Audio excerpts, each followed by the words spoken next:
So Energy Media readers, today we're having a Zoffee with Rick Peterson, who is a financier from Edmonton and also the founder of Suits and Boots. And in my experience with him, a very reasonable voice on responsible oil and gas development. We don't always agree on everything, but he does believe in rational discussions between people who disagree. And I think that is a very good reason to support him. And so today we're going to be talking about three things. One is the Michael Moore film, Planet of the Humans. And then we're going to talk about the federal oil and gas support package that was announced by the Libs on April 17th. And then we're going to talk about modern conservatism, because so let's get started on the Planet of the Humans. And I'm going to explain why this film is a steaming pile of fill in the blank. So here's what's really going on with this film. And now what I did, as I do with anytime I review a film, I ran it through our AI transcriber so that I could both watch it and read it. Because if you don't read it, we don't read the transcript, you don't really catch the nuances. And so Jeff Gibbs' agenda is explained in some detail around the 45-minute mark of the movie. And what he does is he has a couple of experts talk about how the real solution to our problems is the cause is overpopulation and major stress on the global ecosystem. That it's we're too greedy, we're too avaricious, we all want to have nice homes and cars and burn lots of fossil fuels. And this has brought us to the brink of global collapse. And the only solution to this is to change our habits, our lifestyles, to consume less, use less, and do more without. So that's his agenda. Now, why didn't he just make a movie about that? Well, frankly, no one would watch it. That's not sensational. We hear that all the time. So what he did to make it sensational is he attacked the argument that people like me would advocate, which is that the solution to the technology that has created the problem is better technology. He rejects, and you can see this throughout the movie, he rejects the notion that any technology, better technology, is the solution to our problems. But he picked wind and solar, he picked renewables, because that's very much a hot topic, it's very popular and trendy. And by attacking it, he knew that the movie would get a lot of attention, and that's exactly what happened. Michael Moore, Tim Anderson, can you mute your mic, please? Oh, sorry. So he knew that was, Michael Moore's an expert at this, as long as he's been doing this for the last 30 plus years. He knows how to get attention. So this isn't really about wind and solar. In fact, if you look at the data, if you follow the stories, if you look at the technology, the way I cover it all the time, you understand pretty clearly what he's doing. This is a propaganda film. This is not an expose. This is not a serious look at the issue. This is propaganda in order to advance the argument that we need to change our lifestyles. And and by the way, around the 47-minute mark, please pay attention to the fact that he says a bunch of you have to die in order for his strategy to work. So, if you actually made a movie where you said a bunch of you people who are in the audience right now, you need to die in order to fix this problem with overpopulation, who would watch that thing? But if you slip those messages in while you're talking about how horrible wind and solar is, that's much more clever. So that's what this is. Now the problem, and I'm going to wrap up here right away, the problem is, of course, is exemplified by Danielle Smith's column in the Calgary Herald today. She seizes upon this to say, look, you bad oil, wind and solar, you're not going to, you're not our competition for oil and gas. The status quo was wonderful, and we just need to keep on doing what we're doing and ignore those pesky renewable energy guys and electric vehicles and all that stuff. It's been revealed to be a sham. That's the danger of it, because Rick will tell you that if I have an overriding message in all of my journalism, it is the global energy system is being transformed, and Alberta has to adapt and change with it to remain prosperous. And this film gives ammunition to the opponents of that message. And so I am not a fan, but for reasons that are a little different than others. So anyway, that's my argument. And so now I'm going to turn it over to Rick. You have the floor, sir. Well, Markham, I got to tell you, I agree with about 99% of what you said. I really do. I honestly think that the real message of the movie was the human population thing. The scene at the end, the tear rendering scene of the baby orangutan or chimpanzee struggling through the mud. I mean, that's Michael Moore, right? He's a good filmmaker. He knows how to get a message across, Markham. And I think what it does is it just exacerbates a point that you and I know. And it's extremely difficult to be somebody who's proposing moderate, I won't say middle of the road, but ideas that move the needle but aren't at the peripheral, right? Yes. Media clicks, attention is attracted to one side of the equation. Drill, baby, drill, oil and gas forever. You don't understand where we're coming from. And the other side, you've got green is good, right? The total energy. So I think we all know it's a given that going 100% renewable is not going to work. And we also know that there are things that got to be done in terms of renewable resources or non-renewable resources. And Michael Moore is a filmmaker, and he specifically focused on that element to draw attention to that element. But his main argument absolutely was on human population work. And so I agree with you 100%. And if you look at the three topics that you're going to be talking about today, whether it is the debate on the oil package in Alberta, whether it's this movie, or whether it's conservatism, media clicks and attention and donations and activism comes at the edges. It's hard to get support for pragmatism in the middle. And I think that this movie is not a pragmatic movie. It's a sensational movie. It does attract attention to some things that are true. But on the other hand, it's easy to poke holes in it as well too, Mark. And so I think you and I are in agreement about 99% of this. See, Rick, this is why you're one of my favorite conservatives. Because you talk about moderation and pragmatism and how we get stuff done and how we fix things in a pragmatic way. And I really like that. I mean, we come at it from a little different point of view, and that's fine. Reasonable people can disagree, and we can talk about these kinds of things. But you're absolutely correct in the sense that the public discourse around energy has become, it's literally like orangutans flinging feces at each other. It is. And when we get to the modern conservatism, I will argue, because I argued the same thing about the Greenpeace and Zipporah Berman and all the other. So I've criticized those folks plenty. But in my opinion, modern conservatives, including a number of the MPs who sit on the CPC side of the House and Parliament, are engaging in that kind of extremism that actually does a disservice to public discourse. And when I see them doing things like quoting Rebel Media, and for anybody here who needs to be disabused of, Rebel Media is an atrocious, it's a cancer, it's a cancer on the public discourse in Canada, and no elected official should ever quote it or refer to it or even be seen in the same room with Ezra Levant. So there, tell it. Mark, I got a question for you. I was talking to Cam Bailey just before this call, and I said, Cam, have Suncor or any of the other large oil sands groups invested in wind or solar or biomass? And this is interesting, right? Because if you look at Suncor, and I'll let Cam take it from there, but Suncor's developed 395 megawatts of wind capacity. They own 110 megawatts of facilities. Isn't that interesting? And biomass, which, as you saw in the film, was the real big bad guy in biomass. For me, that was a startling eye opener for me. The whole insight into biomass, right?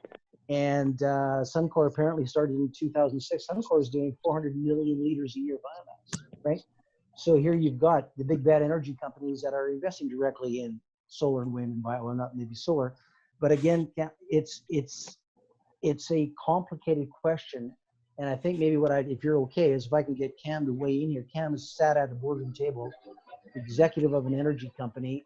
And Cam, where do you see this contradiction in the public discourse versus what's happening around the boardroom tables on alternative energy? Before you get started, Cam, just to let you know, we've got 5 minutes. So if you can take just two and a half minutes, that'd be great. Yeah. Okay. Thanks, Mark.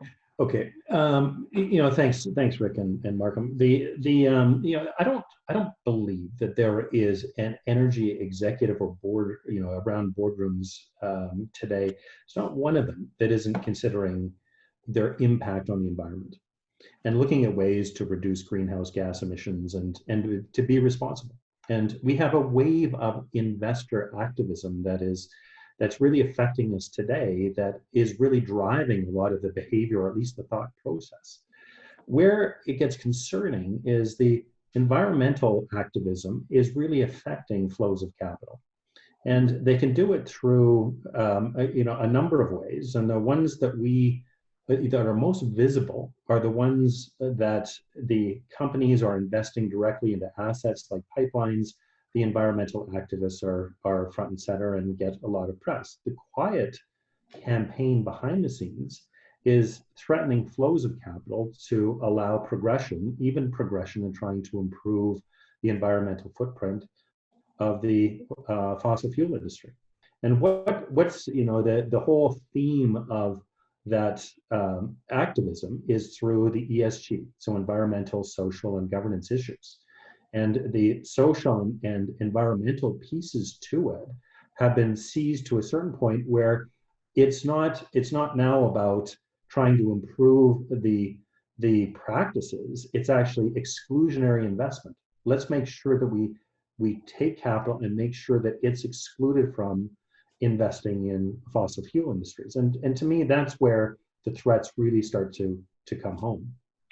Let me, we'll give Rick the last word on this one, but I want to jump in here. Yeah. And I don't think anybody should be surprised that David Suzuki and Bill McKibben of 350.org make those kind of arguments. Folks, you have opponents, this is what they do, right? But the best response to a bad argument is a better argument. The best response to a narrative you don't like is a better narrative.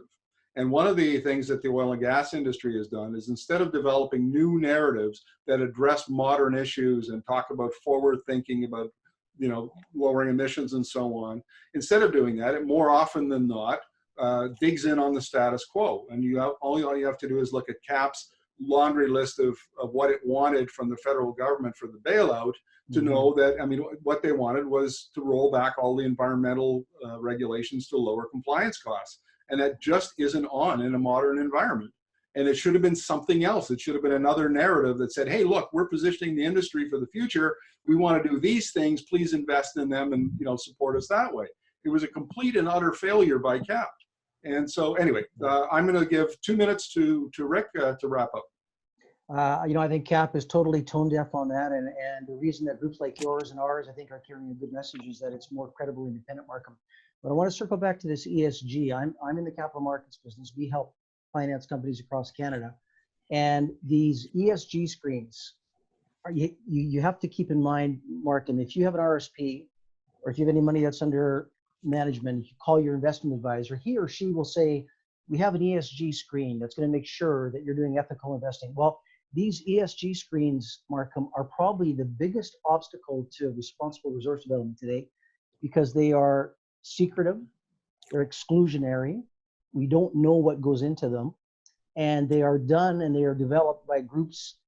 Two major groups in Canada are giving advice, in the world are giving advice to financial investors. One is called Glass Lewis. They're owned by Ontario Teachers and AIMCO, and the other one is a bigger one called Institutional Shareholder Services.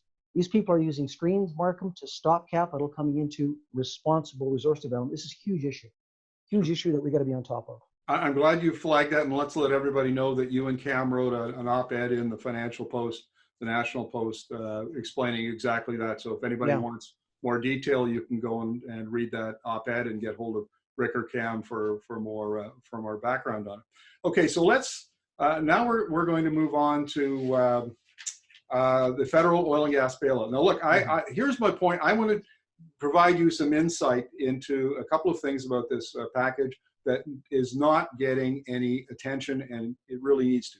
So the criticism you see it in Chris Varco's column of April 18th, where he said, well, we've had the appetizer, where's the main course? Well, if you're in Alberta, I have a message for you. That was the main course. And here's the thing that you don't know.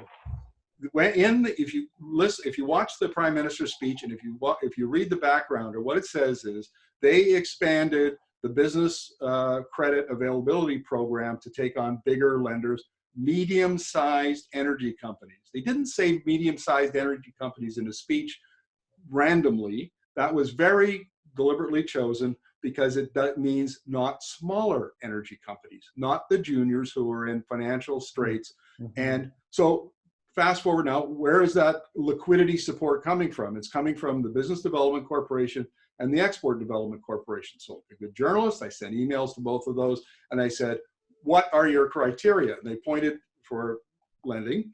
They pointed to their websites and said, we will only lend to companies that were financially viable prior to the pandemic collapse. And that excludes most of the junior oil and gas producers in Alberta.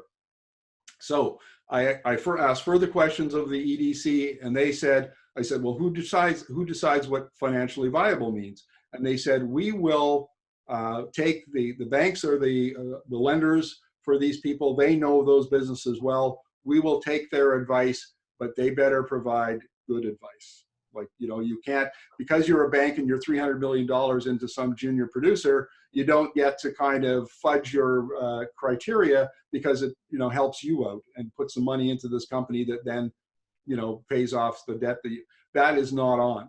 And so what the government has done is it is providing liquidity support, but it is not, it's providing it to viable intermediate, medium-sized companies, and it has provided a screen, which it has not talked about publicly, to make sure that smaller, not financially viable companies don't get bailout money. Rick, your response. You know what, Markham, I think you've hit the nail on the head. I'm going to turn it over to Cam in 30 seconds, but I saw some really good ideas come out of Alberta that were really smart ideas that are coming from small mid-cap companies.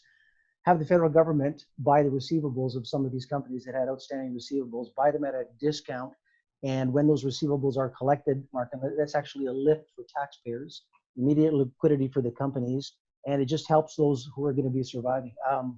Second, there's some tax pools. I know that a whole bunch of different tax pools are available out there. The federal government could have accessed. And before I turn it over to Cam, though, you should know that the energy system in Alberta, the energy landscape in Alberta has changed forever. The implosion of the shale industry, as you know, is going to have drastic consequences. There are companies that should not survive and that will not survive, but there are companies that should survive that might not. And Cam, I'm going to turn to you, but your thoughts of being a CEO on the ground here, how do you see this, and who should be surviving, and how do we help them? Yeah, I mean, it's a really, really difficult one to step back and look at what's the involvement that the government should have in the industry and trying to support the smaller entities and where I was describing earlier, Markham, that most companies go through cycles, and picking the particular timing of the cycles of how they're funded and the timing of their financial health versus their financial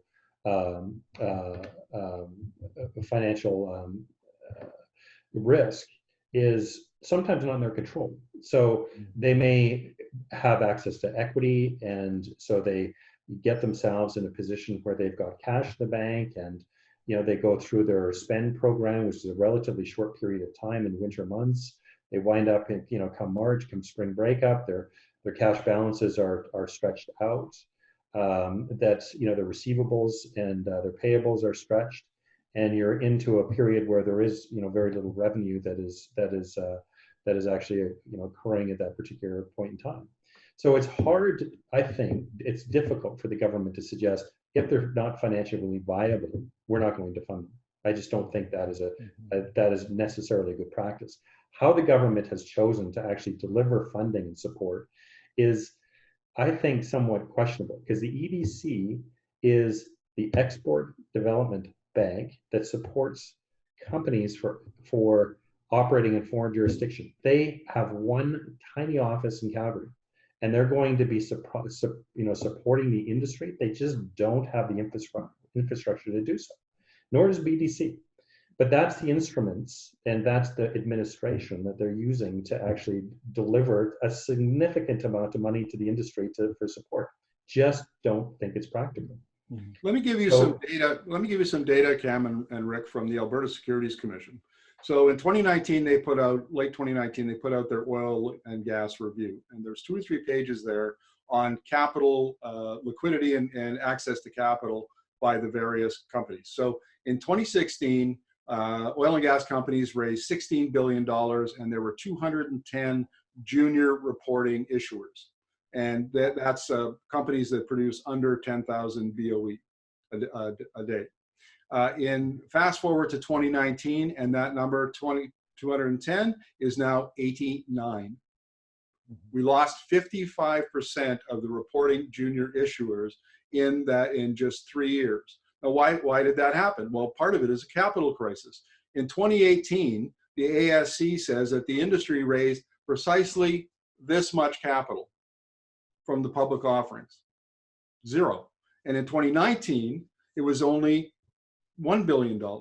If you're a junior producer for 2-3 years now, you haven't been able to raise capital. Private equity won't touch you. Your banks they're just feeding you a little bit of capital to keep you alive because they don't want to take your assets. There's no market for them.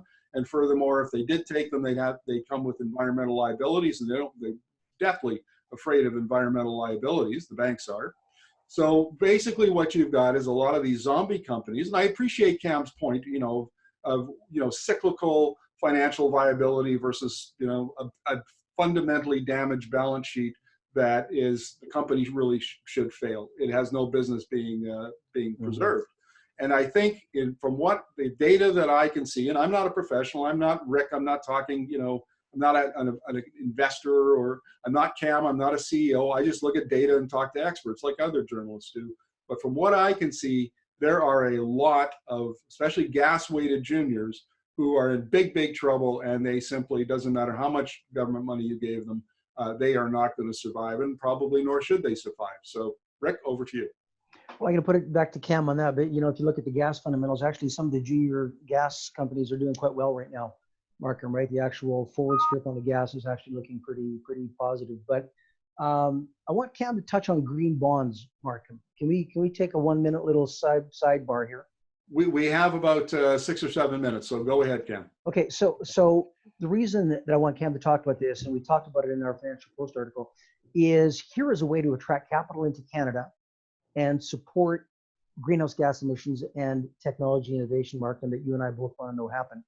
And it fits right into where Alberta should be going. So this is where Wayne Gretzky is, where's the puck going? Where is Alberta going, right? And one of the problems we have right now is the banks will only lend you money when you don't need it.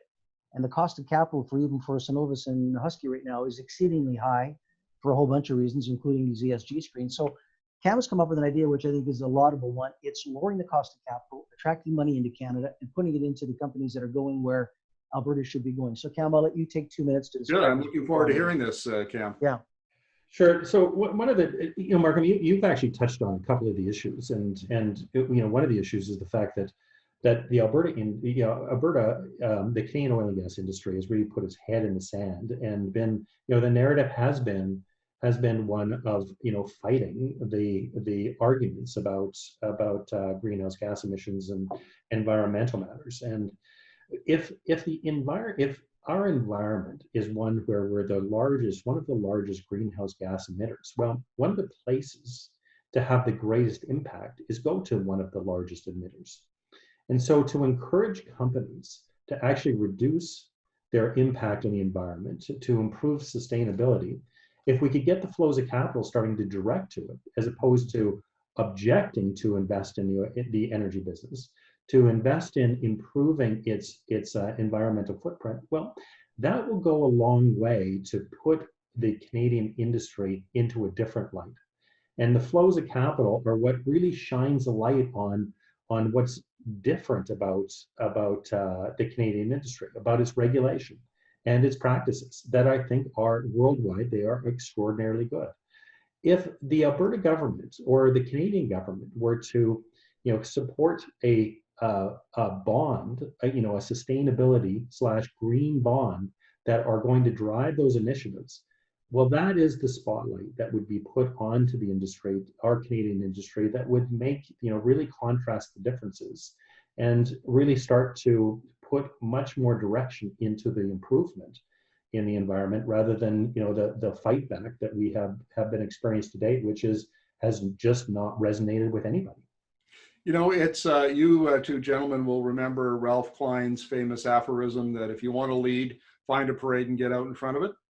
Well, the problem here for the industry is that the parade is to decarbonize, clean up environmental performance, prepare for a low carbon future. That's the parade. And instead of being out in the front of that, the Alberta industry is at the back shoveling up the elephant poop. And it needs it needs to change that and get out in front of that particular parade with initiatives and with narratives. My God, we need to start. You gentlemen know that I wrote a book called The New Alberta Advantage: Technology Policy in the Future of the Oil Sands, in which I argued that the oil sands companies, which produce about 80% of Alberta's oil, are the visionaries. These are people who, for the past 10 years, have been grappling with these issues and have accepted climate change, accepted emissions reductions as necessary, and furthermore have figured out a way to turn it to their strategic advantage as they open up Asian markets. Those are the people that those are the companies, the leaders that we need to put at the forefront with new narratives to I don't want to say sell, but to tell the industry story and to accelerate some of this stuff. And instead, we get exactly the opposite. So I couldn't agree with you more, Cam. And I think the green bonds idea is a terrific one. And that's why I probably want to interview you about that at some point. So Rick, why don't you take a couple of minutes now to kind of wrap this segment up, and we'll get on to the next one. No, Mark, and everything in my world is explained by math. And what I love about Cam's equation, here's the way that this green bond would work: is the provincial government backstops a $500 million bond. Government doesn't put its money into it, but it guarantees the bond in the principal. So here's what happens. Smart people like Cam and others in the industry go out and look for and identify the companies that are being the most advantageous on the technological curve and use those funds to help accelerate that. And what they're doing it is at a much lower rate of cost of capital. So in other words, the interest rate would be way lower than would be the company going into the market. Even Cenovus and Suncor now are borrowing money at 5.5%.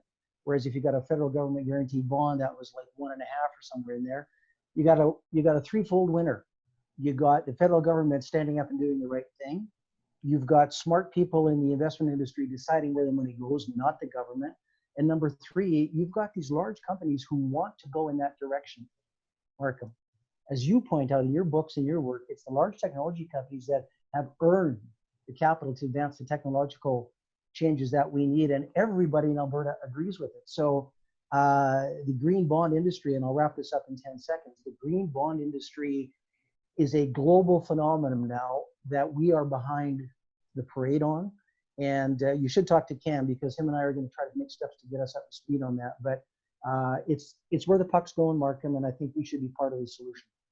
Excellent. Thank you, Rick. And I actually will follow up on that, because I find that very interesting. And just a point, because, journalists are all about accuracy. It was actually Walter Gretzky, Wayne's dad, who said that. Go where the puck is being passed, not where it's being. All right. Well, I stand corrected.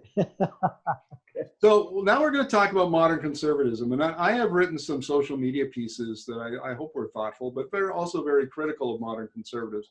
And I'll point out that I voted in my first election in 1977. So you can see, I've got a few gray hairs. I've been around to a few elections. And over the last 33, 34 years, I have voted generally, as a rule, for anywhere from a blue dipper to a red Tory. And I voted for Brian Mulroney in 1988 because I believe free trade was the way to go, and I voted principle.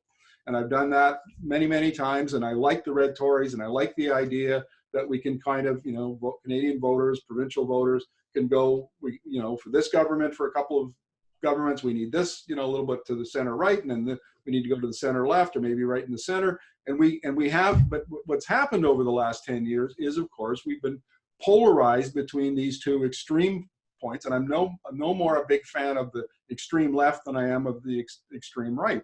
And we've been pulled in those directions for a whole bunch of reasons, but particularly since the election of Donald Trump, in my opinion, that has changed public discourse for Conservatives permanently.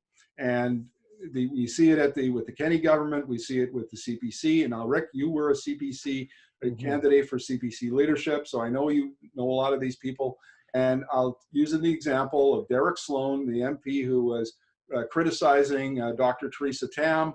And as I showed in a couple of tweets, his comments came almost, they parroted the rebel media's attacks on and lies, from flat out lies. And I hope Ezra is watching this or watches it later so that he can sue me. I'd love to talk about this in front of a judge, because they flat out lied about Theresa Tam. And then a couple of days later, I see Derek Sloan making comments similarly about Theresa Tam. That's one anecdote that for me illustrates the approach, the rabbit hole that modern conservatism has fallen down. It's no longer about, low taxes and small government and encouraging business. It's become this crazy tribal conspiracy theory driven, animal that I think does a disservice to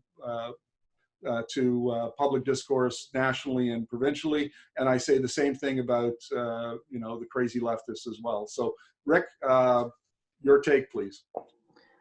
Well, that's a big opening, Markham. I think a lot of the issues that surface right now are because of the structure and the nature of a leadership race. So the way that modern leadership races, and especially the last two Conservative ones, it's basically a membership drive, Markham, right? The person who can sign up the most members or can get the most signatures from members has to qualify for the race. And the reason we're not in the race, the reason I'm no longer in the race, is in the month of March, we needed to sign up 2,000, we had to get the signature of 2,000 Conservative members. We were well on track to that. And then when COVID slammed us the 12th of March and we couldn't go out and meet people, we just couldn't get the necessary signatures required. So because of the rules, we didn't qualify. And two other candidates as well didn't qualify just for the same reason. One of them was a very, very strong current MP, Marilyn Gladu, who I think would have been an excellent candidate. Another one was a fluently bilingual young guy from Quebec named Rudy Husney, who's worked with the party around twice.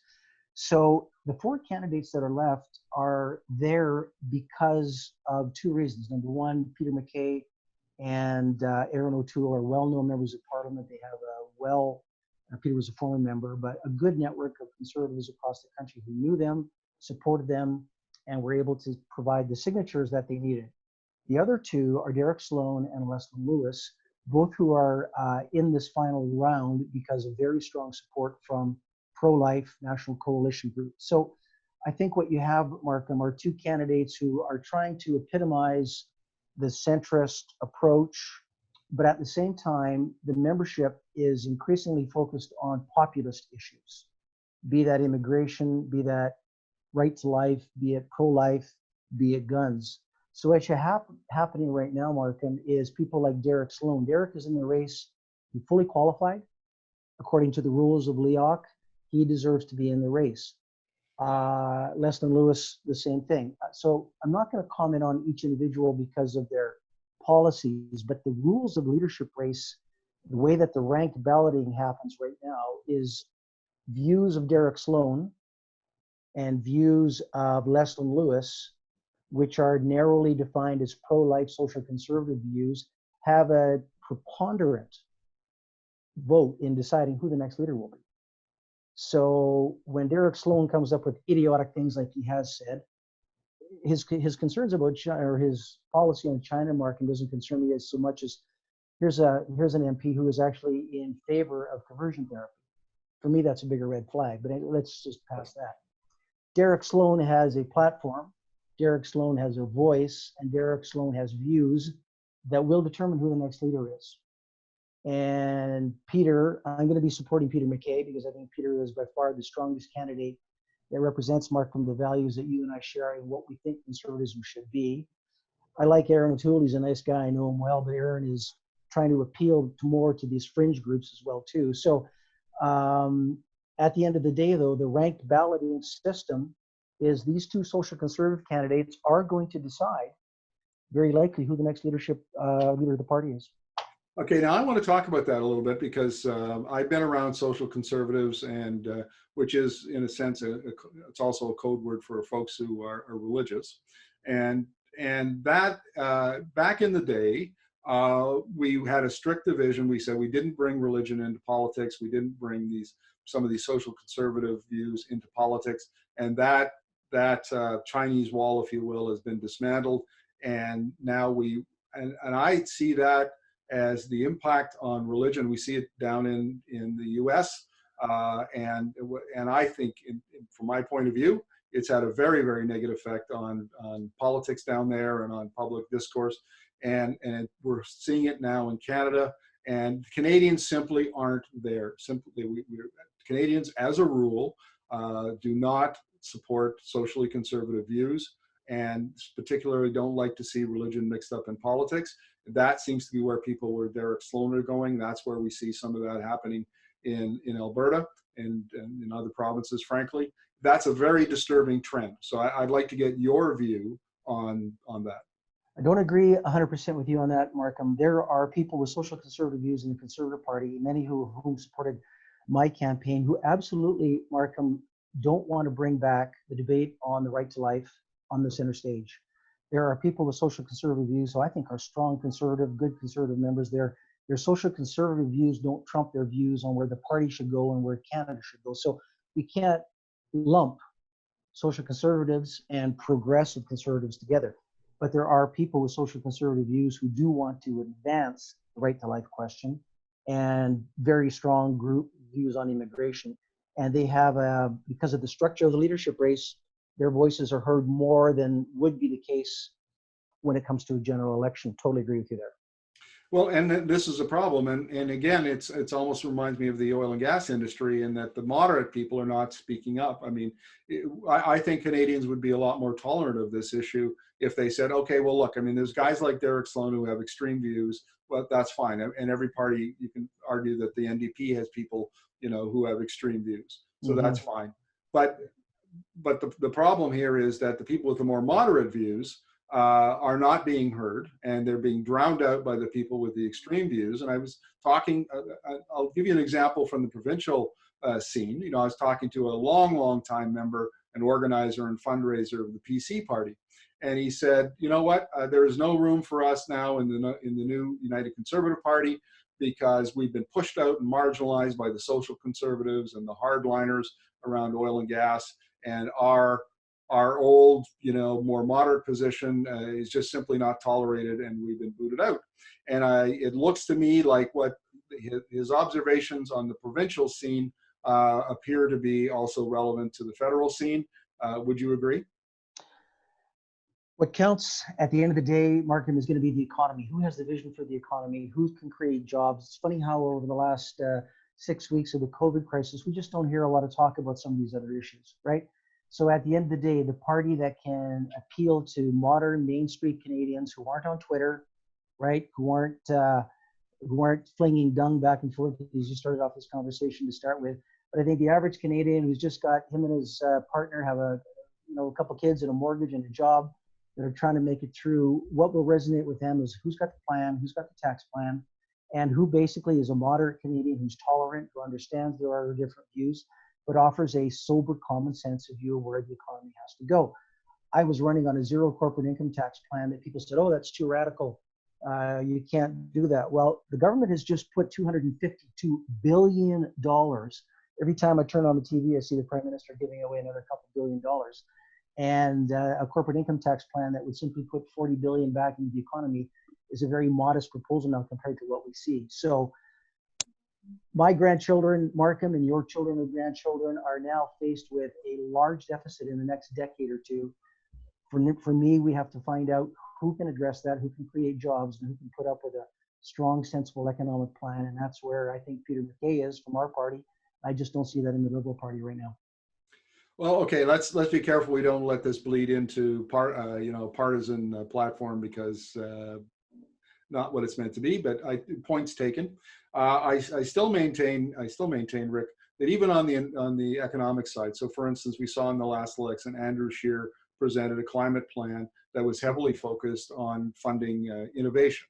And there are three policy levers around climate policy. So you've got carbon pricing, you've got regulations, and you've got subsidizing innovation. And so all of the other parties had various takes on how hard to pull those levers, right? Yeah. And what Scheer did and what the CPC did is effectively throw out two of the levers and focus primarily on innovation Right. and subsidizing, which of course gives you little control over when innovations come to market and the impact that they will have. And so it gives government the least control or the least influence on reducing GHG emissions. So it's those kinds of policies that I've seen out of the CPC in the last little while that are very disturbing. That I worry, because I don't think the old PC government, would have gone quite that far. Scheer and the party went too far. Mm-hmm. And so when you talk about economic policy, I'd like to see more of that moderate. Like, explain to me, please, why carbon pricing is so anathema to modern conservatives when one of the first advocates of it was Preston Manning. I don't understand that.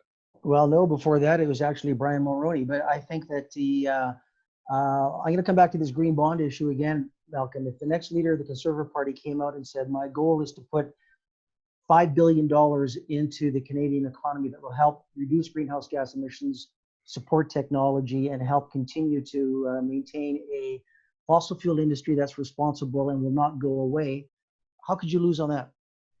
How could you lose on that? How could you lose on something that reduces greenhouse gas emissions? I've seen reports, and this is in your domain, you're way stronger than I am in this, but I would say even the reduction in greenhouse gas emissions in the last 6 weeks across the world with the economy shut down don't even come close to reaching the Paris Accords, right? I don't know, actually. I haven't done the math and I haven't seen anybody do it. But here I'm going to be publishing in the next few days for anybody who doesn't know, I've written an energy declaration, ENERGI, that is my vision for where Canadian energy needs to go. It's got 12 principles, and then it's got narrative to back up and provide evidence for those 12 principles. And then there will be addenda for each one of the various sectors. And the first one out of the gate, of course, is hydrocarbons. And my vision for where hydrocarbons have to go is that there is a tremendous market that's developing for hydrocarbons as feedstock for material production. So we're talking bitumen that makes carbon fiber. We're talking about natural gas that makes blue hydrogen. We're talking about polymers. We're talking about a whole bunch of things that are high value added that will be needed, desperately needed. And Alberta is well positioned to transition from using hydrocarbons or selling hydrocarbons into the fuels market, which will be declining over time. And we could transition into the materials market, which is just on the cusp of growing very rapidly. So carbon fiber for electric vehicles, for instance, is a big issue in lowering the cost.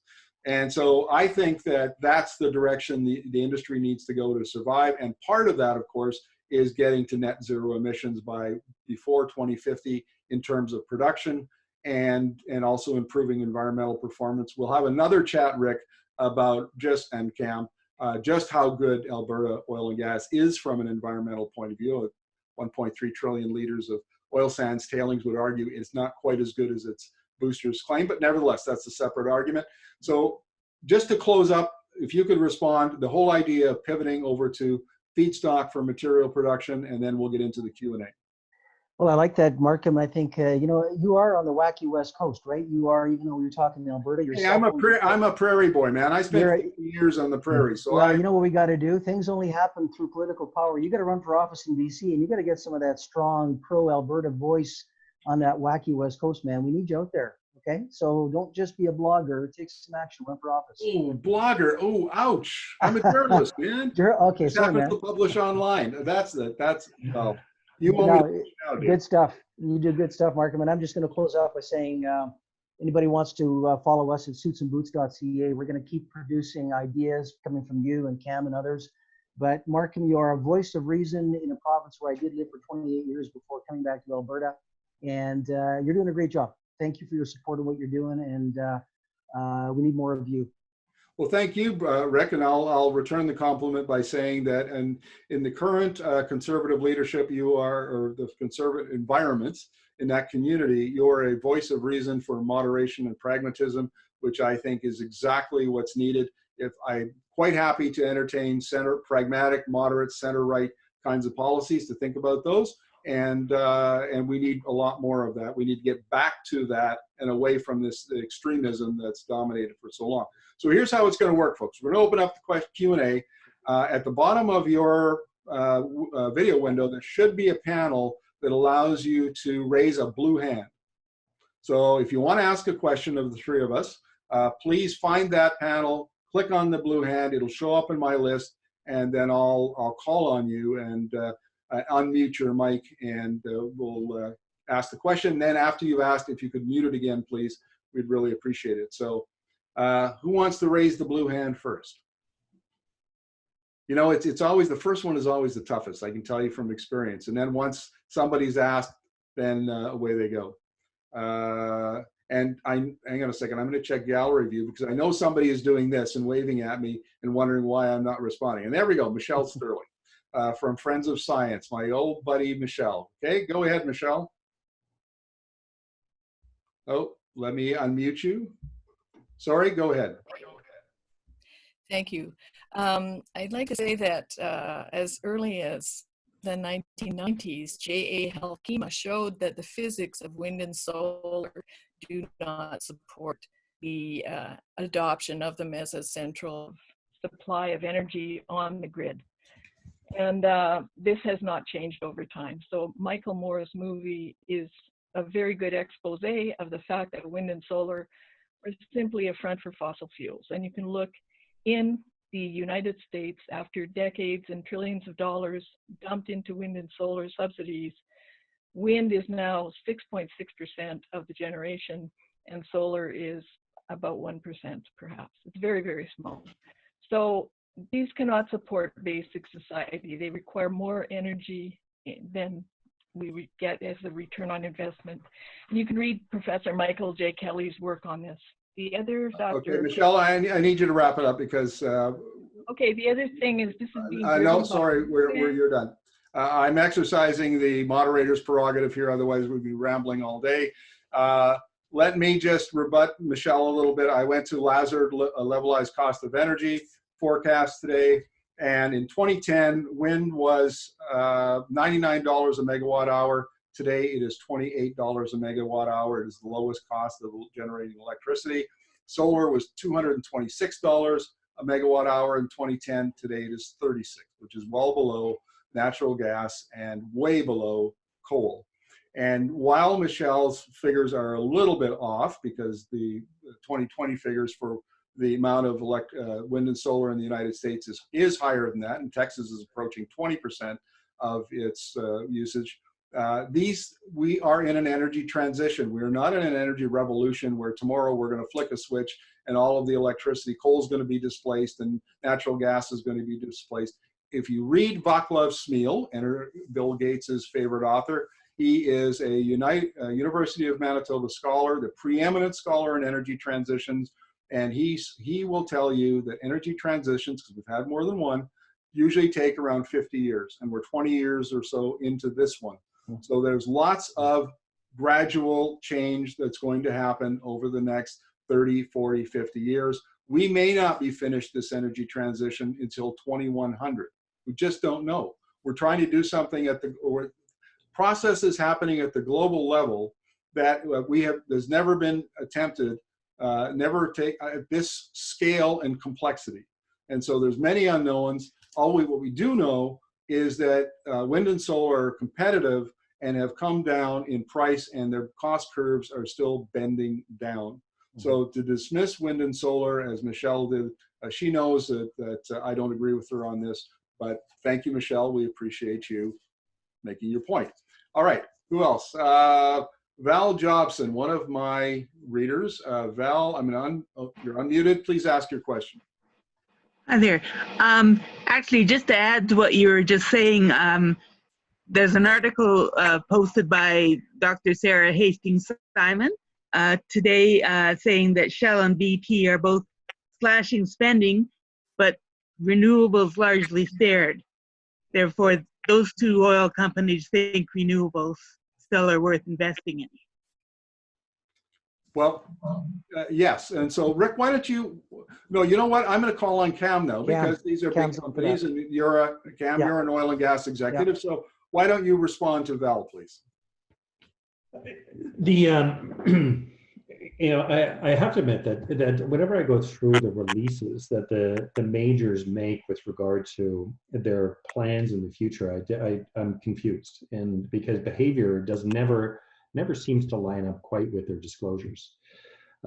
So when we look at an ExxonMobil and their plans for zero carbon emissions by 2050, you just think how is it possible that they could actually get to that kind of position?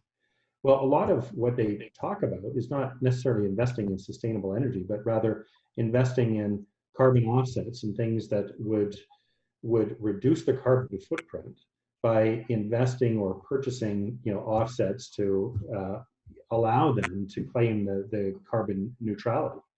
So I'm not being necessarily cynical of the larger companies, but there is a certain amount of confusion how the claims that are coming out today, even within our own community of a 2050 carbon neutral footprint in oil and gas companies, can be reality. I want to address that for a second because Canada is actually a leader in some of this area. So we see, for instance, on the natural gas side, we see in northeastern BC in the Montney, companies like Shell have used electrification of natural gas production, and they've lowered their methane emissions leak rate to 0.3%, which is very low. The threshold for comparison to coal is 3%, and they're 1/10 of that. And on the oil sands side, we see solvent substitution in SAGD, we see IPEP technology by CNRL, we see cogeneration technologies. We see the industry isn't going as fast as I would like, but it is lowering its emissions per intensity per barrel on a significant basis. So I think that in terms of, okay, we're going to get net zero emissions, the majors in Canada are actually committed to it and investing hundreds of millions of dollars every year to get there. And so I'm a big fan of supporting efforts like that. And I think that's an important part of, it will be an important part of this hydrocarbon vision that I'm going to release here shortly. So anyway, Raf, you are up, you're unmuted. Please ask your question. Okay, I have a question that Markham already asked, but I don't think it was properly answered.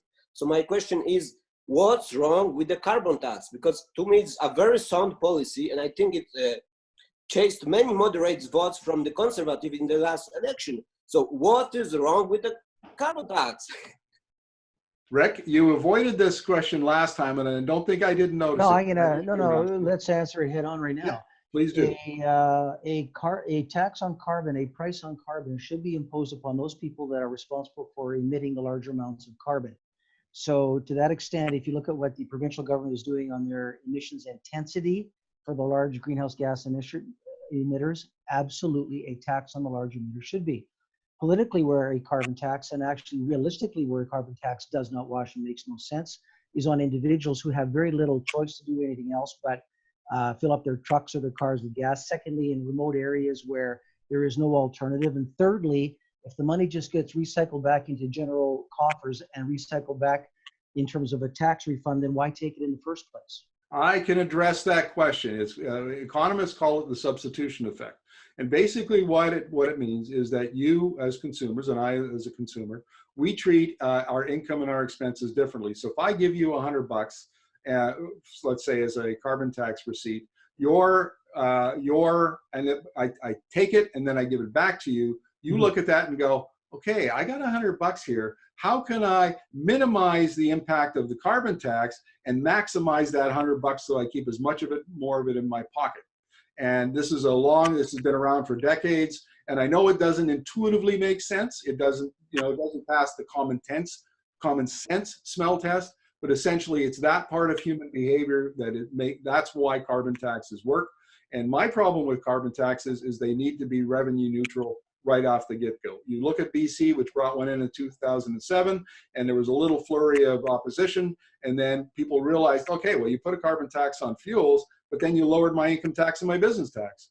Oh, well, Okay, I'm okay with that. I don't mind that. And so there is absolutely no dispute or discussion in British Columbia anymore because people just went, it's not an issue. We got a bigger. What is the what's the record of greenhouse gas emissions in British Columbia since the input of the carbon tax market? They brought it in and they put it in, I think, at $10, and then they raised it up to $20. And the studies show that they lowered emissions by 7 to 15%. And there's a range here, of course, because they can't be precise. And then they stopped raising the carbon tax. So then population growth and the growth in automobiles and fuel consumption basically overwhelmed and exceeded the reductions that were brought in by the carbon tax.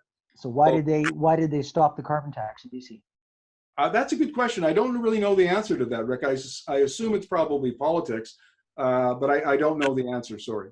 Yeah, so I'm going to come back to where the Alberta government is again, too. The ability to impose a price on emissions or emissions intensity for large emitters makes absolute sense. The reason that the province of BC stopped it is that it made no sense at the ground level, Markham. You could not connect the dots for the average person that was out there trying to pay the carbon tax. And at the end of the day, a carbon tax, no matter how strong it is on the economic models, if you can't sell it politically, then it's not going to happen, right? Well, there is a point, and I'll. But what happens in Alberta in terms of selling the carbon tax and how it gets sold elsewhere, those are two different things. But again, grist for another conversation because we're getting overtime. We're at 10 o'clock. You've got to go. Thank you very much, Rick. Thanks very much, Cam. We have one more question, but I think I'm going to wrap it up now, folks. We've been doing this for an hour, and thank you very much. We'll do it again in the future. I always enjoy our conversations, Rick. Thanks, Markham. It was a real pleasure. Thanks for having us on board. Thanks, Cam. Appreciate it. Thanks, Markham. Thanks a lot.